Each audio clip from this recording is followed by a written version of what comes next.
నువ్వే దంచుకుంటావా?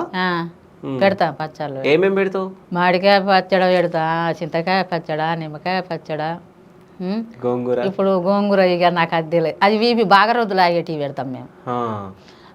టమాటా పచ్చడా, అట్లా ఇసురకాయ పచ్చడా. ఓకే. అట్లా పెట్టు. అయితే ఇప్పుడు నీ కొడుకు కూడా వచ్చినట్టుండు కదా, వచ్చండి. పిలుద్దామా? పిలుస్తాం. పిలు, మరి నువ్వే పిలు. తిరు. సరే, అలా కొడుకుని కూడా కూర్చో పెడదాం, ఇద్దరితో మనం ముచ్చట పెడదాం ఇప్పుడు.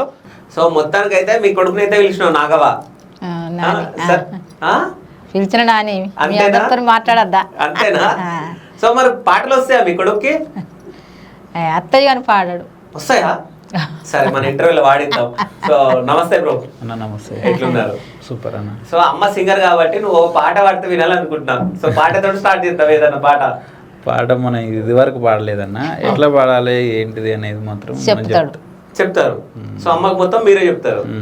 సో అమ్మ దగ్గర ఈ కళ ఉందని చెప్పేసి మీకు ఎప్పటి నుంచి తెలుసు? అంటే మీ ఎంత ఏజ్ ఉన్నప్పటి నుంచి తెలుసు? చిన్నప్పటి నుండే బతుకమ్మ సాంగ్స్ కావచ్చు, పొలాలలో వర్క్ చేసేటప్పుడు పాడుతుంటుంది. అందరు పాడుతారు, అంటే చాలామంది పాడుతున్నారు, ఒకసారి ట్రై చేద్దాం, మనకు ఛానల్ ఉంది. అంతకుముందు వేరే వేరే వాళ్ళని పెట్టి పాడించడం. ఈ మధ్య కొంచెం సేకరణ సాంగ్స్, ఫోక్ సాంగ్స్ బాగా ఇదని చెప్పేసి అమ్మతో పాడించినాం. అన్నయ్య మేమిద్దరం కలిసి ఒకటి రాసినాము, ఒక సాంగ్ ఇదే తిరుపతి రెడ్డి ఇందాక పాడిన అదే సాంగ్ రాసినాము, పోయి పాడించినాము. అది తొందర పాడేసింది, ఎక్కువ ఇబ్బంది లేకుండా. ఆ టెంపో కానీ ఆ స్కేల్ కానీ నామదేవ్ అన్న స్టూడియోలో పాడినాం.